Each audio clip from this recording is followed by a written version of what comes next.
40일 수도 있으니까. 나이는 30대고.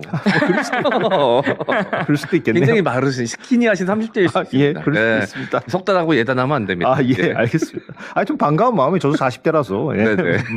자, 이봉우 연구원이 가져온 뉴스 가운데 저는 이거를 처음 했으면 좋겠습니다. YTN 불법 매각 의혹도 김건희 특검에서 들여다본다? 이게 무슨 말이냐? 양자가 어떻게 연관돼 있지? 좀 궁금해하실 것 같기도 한데 제가 물론 뭐 언론계에 있어서 더 관심이 가는 걸 수도 있겠습니다만 설명이 필요할 것 같습니다. 네, 이거는 일단은 왜 김건희 특검팀한테 이첩이 됐느냐? 이게 언론노조 YTN 지부가 지난 4월에 이 YTN을 민영화하는 과정이 불법이라고 해가지고 검찰에 고발했고 검찰이 경찰에 넘겨서 경찰이 고발인 조사만 해놓은 상태. 그러니까 수사가 아직 시작 본격화된 상태는 아니었는데 요 YTN 불법 매각 의혹을 김건희 특검에 넘겼다는 거예요. 이거 왜 김건희 특검의 대상이 될까? 통일교 김건희 게이트 때문입니다.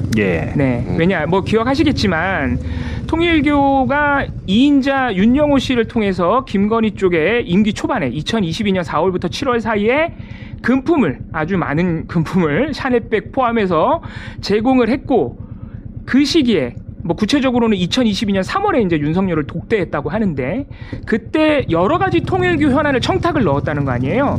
여러 번 말씀드렸던 캄보디아 통일교 사업 뭐 이런 거. 그래서 캄보디아에 대한 공적 원조 예산을 대폭 늘리기도 하고 그런 청탁 사항 중 하나가 통일교의 YTN 인수였습니다. 그래서 이 부분 때문에 연관성이 있어서 김건희 특검에 지금 이첩이 됐다라고 경찰이 YTN 노조 쪽에 회신을 했다 그래요. 물론 통일교가 YTN을 인수한 건 아니고 YTN을 인수한 것은 유진그룹이긴 한데 아무튼 거기서 이제 시작이 됐다. 그렇습니다. 그래서 YTN이 이거를 고발할 때부터 4월에 고발을 할 때부터 유진그룹이 인수를 해갔지만 통일교가 이렇게 거액의 금품을 전달하면서 청탁을 넣었던 사안인데 YTN 청탁도 넣었다. YTN 청탁도 넣었는데 그렇게 의심이 된다 이거죠. 그렇죠. 그러니까 통일교도 그렇게 했는데 유진그룹은 사실 방송 관련 이력이 없습니다. 없어요. 지역 케이블 TV를 운영해본 짧은 이력만 있어요. 방송사 운영 이력이 아예 없는 데다가 기업 사냥꾼이라는 악명도 붙어 있었던 노조 탄압 이력도 있었던 그런 좀 속된 말로 듣보기업한테 YTN이 넘어간 것은 물론 유진그룹이 반론이 있으면 언제든 저희는 다뤄드리겠습니다. YTN의 입장이고 뭐 저도 일정 부분 동감합니다만 유진그룹 같은 어떻게 보면 막 받아들일 수 없는 기업에게 넘어간 것도 혹시나 김건희 또 윤석열에 대한 뭔가 청탁이 있지 않았겠느냐라고 의심을 YTN 지부는 하고 있는 거예요. 의심은 해볼 수 있죠. 갑자기 툭 튀어나왔으니까 유진이라는 이게 뭐야 이렇게 그때 당시에도 많이 의아했었으니까요. 언론계에서. 거기다가 YTN이 민영화되는 과정 자체도 사실은 의심스러운 점이 너무 많았다는 거예요. 돌이켜보면은 2022년 5월에 이제 집권을 하자마자 원래 그때 당시에는 YTN이 뭐 공영 방송입니다. 왜냐하면 공기업들이 대주주였기 때문이죠. 맞습니다. 한전 KDN과 마사회가 대주주였는데 윤석열 집권 초기에는 YTN 지분을 안 팔겠다고 공개적으로 얘기를 하고 심지어는 공기업이 이런 공영방송의 지분을 가지고 있으면요 매각할 때 매각 기준이 있어요. 수익률이 너무 떨어졌다거나 그래서 공기업 운영에 막 타격을 준다거나 이럴 때만 매각할 수 있는데 그런 조건도 아니었습니다. 그런데 2022년 말로 넘어가면 윤석열 정부의 기재부와 산업부가 압박을 가하기 시작하고요. 왜냐하면 YTN을 장악해야 총선을 치르니까. 그렇습니다. KBS 장악하고 MBC 장악하고 YTN 장악하려 했으니까. 이건 뭐 단언하게 얘기할 수 있습니다. 맞습니다. 그런 목적이었겠죠. 그래서 한전 KDN과 마사회가 갑자기 매각 입장으로 돌아섰고요. 뭐 공기업들은 뭐 정부의 압박을 못 견디니까요. 그래서 이동관 방통위 체제에서 2인 체제로 2023년 11월에 매각 결정을 의결을 했고요. 작년 2월에 김홍일 방통위 역시나 2인 체제에서 유진그룹으로의 인수를 의결을 최종적으로 한 겁니다. 승인을 해줬죠. 방통위가. 기형적 2인 체제로 2명이서 뚝딱뚝딱 YTN의 민영화를 처리해버렸죠. 그런데 이런 공영방송의 아주 중요한 최대 주주를 변경하는 건 매각과 인수라는 이 중요한 건을 2주 만에 심사를 해서 맞춰버린 것이고요. 뚝딱뚝딱 졸속을 한 거죠. 그 과정에서 유진그룹에게 뭐 이 방송의 공공성을 지켜야 된다거나 뭐 임명동의제 같은 거를 지켜야 된다거나 이런 조건을 부여를 했습니다만 유진그룹은 그 이후에 아무것도 지키지 않았습니다. 사실. 지키지 않은 데다가 소유 경영 분리 계획, 단체 협약 존중 등을 안 하겠다라고 방통위에 통보까지 했습니다. 하지만 유진그룹의 인수는 결정이 된 것이죠. 예, 총선용입니다. 예. 이렇게 됐기 때문에 YTN 구성원들 입장에서는 수사를 해줘야 된다. 사실 뭐 특검이든 검찰이든 마음이 급하죠. 법원 책임도 있어요. 기형적 이인 체제로 방통위가 뚝딱뚝딱 무언가를 일을 벌인 거에 대해서 행정법원이나 이런 법원에서 어떤 거는 그 방송계 종사자들에게 손을 들어줬지만 어떤 거는 회사 쪽 손을 들어주기도 하고 왔다 갔다 했습니다. 네. 가령 이 유진의 민영화, YTN의 민영화, 유진의 인수 이거는 또 법원에서 YTN 쪽에 YTN 그 노동자들의 손을 안 들어줬어요. 네, 그러니까 네. 뭐 집행정지 취소 이 의결, 방통위의 의결을 정지를 해달라거나 취소해달라는 게 모두 가처분 신청을 안 들어줬죠. 네. 예. 근데 또 다른 것들 중에서 또 들어준 것들도 있거든요. 바로 MBC 이사진, 임명, 예. 방문진 이사진들을 갈아치워가지고 MBC를 장악하려 했던 그 정부의 시도에 대해서는 법원이 또 제동을 걸어주고 또 KBS 같은 경우는 또 장악하게끔 내버려 두고 법원도 판단이 왔다 갔다 합니다. 사실 법원 책임도 있어요. 네. 사실은. 예. 그런데 아무튼 YTN이 다시 원상복구되려면 방통위가 새로운 방통위가 유진에게 책임을 묻고 왜냐면 유진이 YTN을 인수하는 조건으로 이거 하겠습니다라고 공정방송 약속한 항목들이 있어요. 이걸 다 여기서 읊진 않겠습니다만 그거를 유진이 제대로 이행하지 않았습니다. 네. 그러니까 인수 조건으로 내걸었던 그 전제 조건들이 다 지금 지켜지지 않았으니 새로운 방통위가 유진 손떼라고 원상복구 시켜야 되는 거죠. 네. 이게 방송 3법하고도 좀 관련이 있어서요. 저희가 여러 번 소개해드렸던 방송 3법이 지금 어제 과방위 소위를 통과한 상태라 7월 중으로 본회의 처리 가능성이 높은 상황인데 이 방송 3법 안에 YTN과 연합뉴스TV와 같은 보도 전문 채널에도 사장 추천위원회를 거쳐서 사장을 임명해야 된다는 조항을 의무로 추가해놨고요. 예. 이 법이 통과되면 3개월 이내에 새로운 사장을 임명하도록 공영방송을 해놨잖아요. 네. YTN에도 적용이 돼요. 맞습니다. 그래서 연합뉴스TV도 적용되는 거고. 네, 일단은 뭐 수상한 방식으로 민영화를 해서 인수한 유진그룹은 사주는 바꾸지 못하더라도 그 사주에서 예전에 이명박 정부의 YTN 장악에 어떻게 보면 부역했다고 의심을 받는 김백현 사장. 김백현 사장의 교체는 방송 3법으로 빠른 시일 내에 가능하지 않겠느냐라는 게 YTN 구성원들의 기대입니다. 예, 그거는 KBS 박장범 사장에게도 비슷한 기대를 KBS 종사자들이 하고 있고. 근데 여러분들이 아마 이 지점을 또 궁금해하실 것 같은데 MBC 사장도 교체되는 거죠. 예, 물론 지금 MBC 사장에 대해서는 비판적 여론이 거의 없잖아요. 그러나 어찌됐건 이 법이 또 특정 방송사에만 적용되고 특정 방송사에는 적용이 안 되면 그것도 시비거리기 때문에 일단은 원점으로 다 제로 세팅. 다시 뽑는다. 예, 그래서 MBC 현 사장 안영준 사장인가요? 네, 기자 출신이죠. 네. 그분은 이제 본인이 다시 사장 응모를 할 수 있는 거고, 물론 박장범, 김백도 다시 응모할 수 있는 거고, 누구나 응모할 수 있는 거예요 사장에. 예, 그럼. 네, 제가 이제 공교롭게도 이제 YTN 건물에 입주해 있는 스튜디오가 있어가지고. 이도영 TV가 건물 안에 있거든요. 그래서 이제 일주일에 한 3-4번은 가게 됩니다. 거기 출연 많이 하시잖아요. 그러면 이제 로비에 항상 이제 YTN 노조분들께서 천막을 치워놓고 천막 농성하고 계시고 집회도 그 내부에서 하시고 이런 모습을 지금 수달째 보고 있거든요. 그리고 제가 또 TBS 마지막까지도 또 있었던 방송을 하면서 있다가 프로그램이 아예 이제 없어지면서 방송국과 함께 프로그램이 날아가면서 제가 또 그 제작진들과 나와가지고 따로 만들기도 했지만 채널을 뭐 그런 걸 아주 가까이서 제가 좀 지켜봤거든요. TBS. 그러니까 이런 것들이 좀 빠르게 정상화가 돼야 되는 게 이게 외압에 의해서 방송사 사정이 막 이렇게 흔들리기 시작하면 내부적으로도 많이 갈리거든요. 네.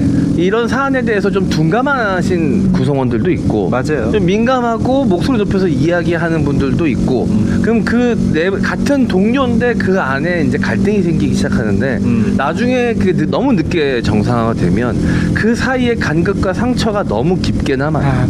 저도 다 경험했던 겁니다. 10년 넘게 이명박 박근혜 그러니까 어제 동료였는데 분명 이제 어쨌든 시스템은 정상화됐지만 바로 정상화되기가 쉽지 않은 안에 골마 있는 상처들이 또 남아 있어요. 맞습니다. 그런 것들을 치유해 나가는 과정이 굉장히 힘들고 고단합니다. 그러니까 하루빨리 좀 이게 정상화돼야 된다는 생각이 좀 들고 언론에서 그 외 공기업 같은 경우도 정상화되는 건데 이걸 외압으로 자꾸 보도하는 경향들이 있어요. KT 사장 같은 경우도 완벽한 낙하산 인사였거든요. 내부 구성원들의 반대가 굉장히 심각했습니다. 근데 이제 그거를 바로 잡아야 되는 과정 속에 있는데 벌써부터 보수 언론은 정권만 바뀌면 KT 사장 KT 사장 바꾼다 이런 식으로 포장을 한단 말이죠. 방송사들을 접근하는 이 보수 언론들의 태도도 그래요. 스탠스도. 이것도 굉장히 좀 우려되는 지점이라고 생각이 듭니다. 예. 방송 3법은 아무튼 곧 본회의까지 통과가 될 것 같아요. 네, 갈 것 같습니다. 한두 달 안에 끝날 것 같습니다. 네. 예, 그럼 올 하반기에 그 문제적인 사장들은 다 내려오게 된다. 새로운 사장을 뽑게 된다. 이렇게 정리를 할 수가 있겠고요. 이건 뭡니까? JTBC 기사도 있고 경향신문 기사도 있는 것 같은데 JTBC 기사 좀 저희 제작진이 전달을 해줘서 네. 삼부토건 호재를 만든 그 우크라 포럼이 있지 않느냐. 그런데 원희룡 장관을 만난 뒤에 기획했고 일정도 장관에 맞췄다? 예, 이건 어떤 얘기입니까? 삼부토건 주가가 폭등한 게 이제 2023년 원희룡 당시 국토부 장관이 참석한 우크라이나 재건 포럼 때문이었다. 예, 이거 뭐 알려져 있죠. 원희룡 장관도 참석했다는 거.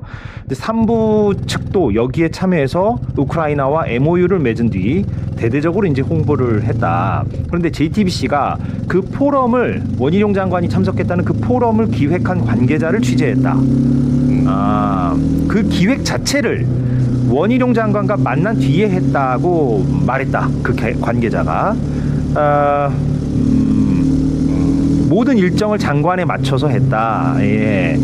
그러니까 JTBC의 문제 의식은 원희룡 장관도 깊숙이 개입된 게 아니냐. 네. 예, 뭐 이런 의심을 좀 담고 있는 것 같아요. 문제 의식은. 예, 좀 더 지켜보죠. 예, 원희룡 장관도 어느 정도의 그 연관성이 있는지에 대해서는 그런 문제 의식을 담은 것 같고요. 이건 또 뭡니까? 예, 저희 속보 마구마구 날려드리겠습니다. 경향신문 단독 기사. 이건 오늘 나온 기사 아니군요. 기사죠? 예, 오전 기사군요. 예, 드론 기사군요. 이건 소화를 조금 이따 해드리겠습니다. 자, YTN 부분 살펴봤고요. 자, 이번에는 어떤 부분 갈까요? 예, 말 나온 김에 요 드론 얘기 해볼까요? 예, 드론 무인기. 얘기를 예. 정리를 해볼까요? 네.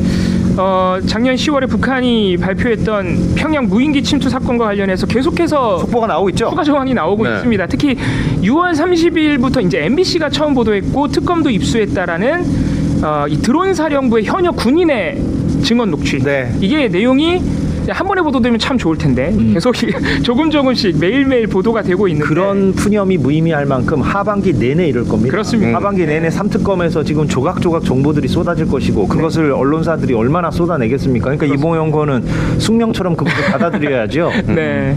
오늘도 경향신문이 바로 그 현역 장교의 녹취 중 새로운 내용을 보도를 한 것인데요. 네.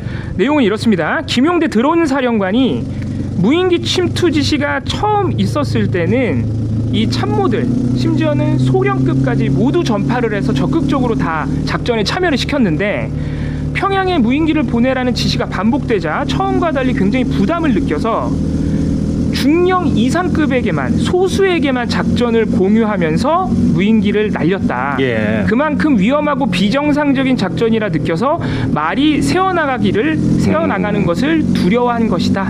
라는 증언이 추가적으로 보도가 됐습니다. 예. 문제가 있다는 사실을 알면서도 명령을 이행했다라는 그렇습니다. 거잖아요. 그러니까 찜찜했던 거죠. 네. 네.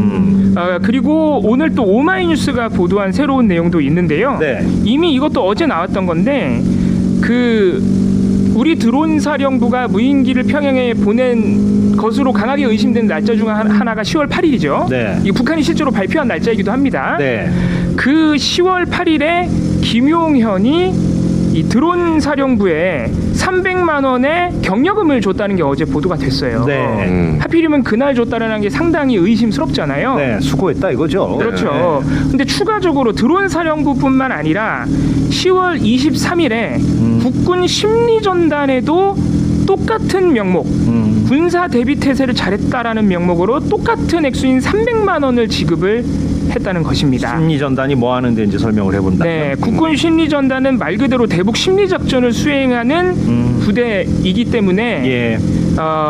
이 무인기가 그냥 날아간 게 아니라 전단통을 달고 날아가서 대북 전단을 뿌렸다는 거잖아요. 네. 이게 북한의 말 그대로 심리를 자극해서 공격을 유도한다라는 목표가 있지 않겠습니까? 네. 그런 차원에서 국군 심리전단도 이 무인기 침투 외환 유치에 가담한 것이 아닐까 하는 의심이 강하게 들 수밖에 없고요. 이미 지난 1월에 사실 비슷한 의혹이 나온 바가 있습니다. 네. 작년에 이 탈북민 단체들이 한창 대북전단을 북한에 날려보낼 때 이거 놀라운 사실인데 국군 심리전단도 같이 날려보냈다. 예. 라는 의혹이 이미 1월 달에 나왔습니다. 예, 기억납니다. 네, 민주당에서 제보를 토대로 제기를 했었던 의혹이고요. 이거는 네. 사실 상당히 위험해요. 무인기만큼이나 위험한 일입니다. 네. 탈북민 단체가 북한에 보내는 거랑 예. 우리 군이 대북전단 완전 다르죠, 차원이. 그 예. 안에 있는 대북전단은 뭐 기밀성 등등을 사실 비난하는 거거든요. 네. 엄청나게 북한을 자극하는 건데 그걸 우리 군이 보낸다? 그럼 북한 입장에서는 한국 군이 도발한다고 생각할 수 있거든요. 네. 그래서 이미 국군 심리전단이 이런 외환 유치에 가담했다, 대북전단으로 이런 의심이 있는 상황에서 무인기에 전단통을 달아서 날려보내는 작전에도 심리전단이 개입했을 가능성이 나오고 있습니다. 예. 이런 속보가 쏟아지고 있습니다. 어떤 맥락인지 알겠고. 아무튼 근데 제가 여기 들어오기 전에 기사를 보니까 윤석열의 외환죄 관련해서 관계자들을 줄줄이 거의 다 불러가지고 소환 조사 많이 했다. 이렇게 특검팀 관계자가 얘기를 맞습니다. 했더라고요. 그러니까 네. 그만큼 그러니까 언론에 보도되는 거는 한두 발짝 늦게 보도되는 거거든요. 네. 사실. 그러니까 진도가 훨씬 더 나가 있죠. 특검팀은 당연한 겁니다. 수사기관이 더 빠르게 나가는 건데 언론 보도는 뒤늦고요. 그러니까 이미 외환죄 관련자들에 대해서 소환 조사를 어느 정도 진도를 빼놨다. 네. 예, 이런 보도도 지금 나오고 있기 때문에 속속 그 실체가 드러나지 않을까라는 생각을 하게 됩니다. 300만 원은 개인 돈일까요? 아니면 뭐 다른 돈일까요? 그것도 궁금해요. 이거는 저거 딱 그 명목이 정해져 있는 예산이에요. 예산을? 네. 이게 그래서 그 국군에 아예 통계가 있는 네. 군의 예산입니다. 그러니까 세금을 쓴 거예요. 경력금 자체는 줄 수 있다 이거군요. 네, 그러니까. 네. 예. 근데 보통 군사 대비태세 유공 명목으로 주는데 100만 원 이하래요. 보통 이 명목으로 주면. 네. 근데 300만 원이나 줬다는 것 자체도 사실 되게 이상한 일이라고 합니다. 참, 예. 아니, 저는 그 요즘 뭐 이상민 전 장관 압수수색 관련해서 뭐 현금 이야기가 좀 나오고 그러면서 좀 궁금증을 갖게 된 게. 잠시 뒤에 이것도 준비하고 있습니다. 네네네. 예. 그러니까 이 내란을 준비하는 과정에서 들어간 자금들이 있을 거란 말이죠.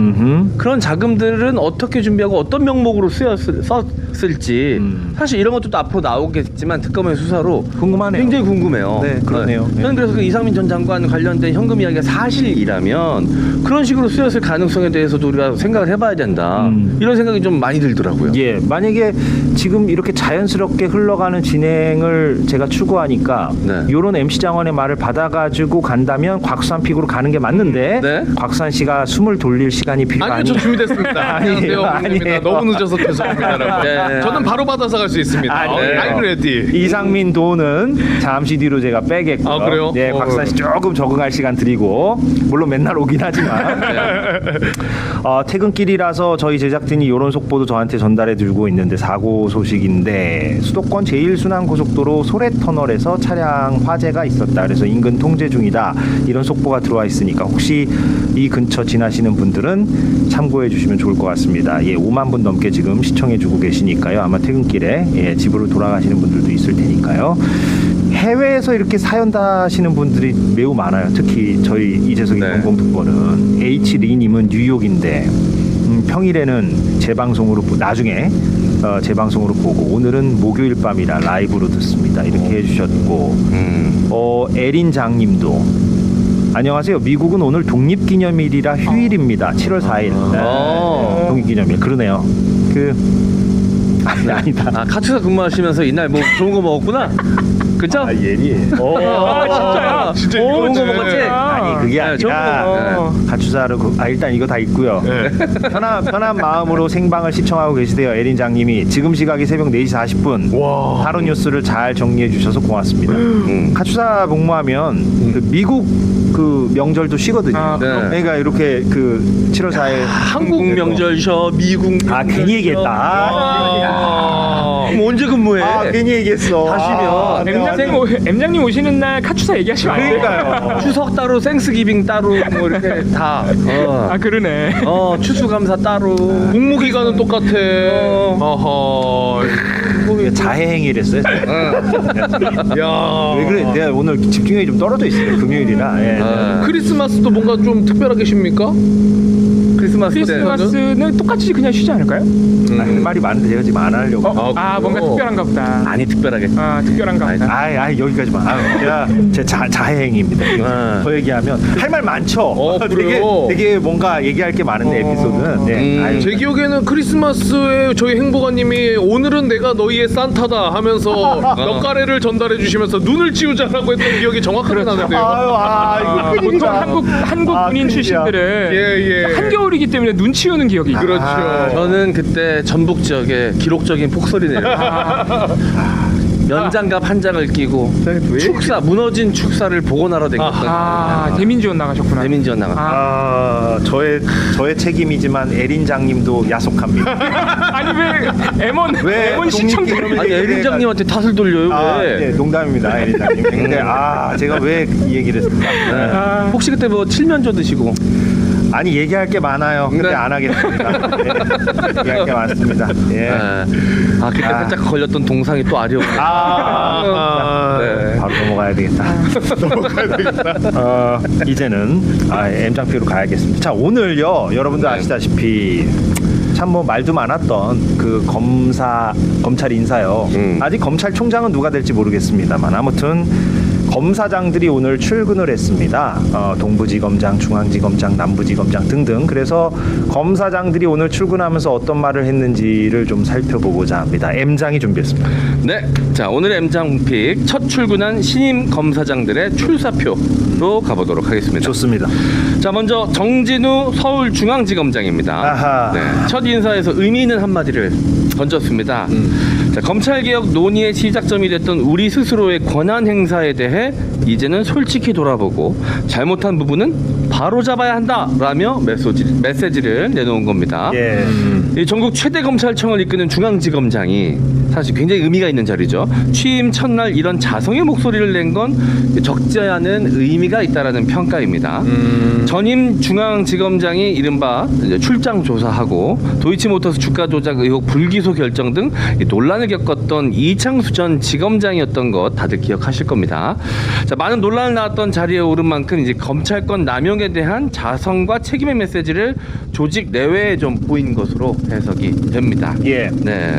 일단 이제 저희 속된 말로 이제 선빵이라 그러죠. 예. 예, 이 선빵이 중요한데 예. 먼저 이제 나서서 이렇게 얘기를 하면 뒤따를 수밖에 없거든요. 어느 정도 그렇죠. 이게 선도 효과라는 게 분명히 있을 수밖에 없습니다. 자, 오늘 기자들이 이 정 지검장에게 가장 궁금해한 건 사실 그래서 검찰 조직은 이 개혁 요구에 순응을 할 것인가 이거였습니다. 자, 이 부분에 대해서 이 정 지검장의 답변 영상으로 만나 보시죠. 오늘 영상입니다. 네. 이번 정부에서 계획하는 이 검찰 개혁안에 대한 입장과 그다음 검찰 내부에서 이 반발 의견도 있지 않습니까? 오늘 첫 출근하는 날이고 인사드리는 자리니까 구체적인 말씀 드리는 것은 어떨지 모르겠습니다. 다만 국민으로부터 신뢰받는 검찰로 노력해 나가도록 하겠습니다. 네. 뭐 알겠는데요. 약간의 쓴소리를 좀 하자면 아무튼 정진우 지검장이 서울중앙지검장 된 데에 대해서 뭐 비판 목소리도 있긴 있으니까 어찌됐건 대통령의 인사권은 존중되어야 하고 앞으로 잘 해 나가시길 바라면서 뭐 윤석열 체제 때는 왜 그토록 말을 안 하셨는지 그렇죠. 그런 말은 좀 들어야죠. 네. 네. 한두 마디 좀 우리가 꼬집어야죠 또. 네. 그리고 확실하게 자세하게 얘기는 못하더라도 조금 위트 있게 그래도 새 정보가 나왔으니까. 위트를 부려요 중앙지검장이. 네, 여러분 반갑습니다. 마징가 진호 인사드립니다. 다 하하호호 이렇게 대통령의 발언을 받아가지고 네. 어제 기자회견에 발언이 있었으니까 뭐 얼마나 그거 약간 설명 구현을 해주세요. 모르시는 분들 혹시 있을 수 있으니까. 그러니까 이재명 대통령이 그 마징가 제트에 철수가 타느냐 영희가 타느냐 마징가 제트 그거에 따라 움직인다 그런 비유를 쓰면서 공무원은 인사권자가 어떻게 좋은 정책을 내고 거기에 따라오는 그런 조직이다 이렇게 설명을 좀 했던 걸로 기억을 하거든요. 그걸 받아서. 네. 나는 마징가예요. 야, 진짜 그런 서울중앙지검장이. 태권브이였나요? 근데 그것도 문제 있는 거 아닙니까? 제가 볼 때는 서울중앙지검장이 나는 마징가라고 하면 태권브이라고 하네요. 태권브이. 태권브이 마징가가 아니라 태권브이. 마징가는 일본. 그러네. 그래요. 죄송합니다. 태권브이. 네. 그럼 경질되지 않을까요 오늘? 내가 태권브이요 하면 이게 뭔가 정상이 아니다. 제가 볼 때 대통령은 가만히 있어도 당장 국민의힘이 마주칠 것 같은데.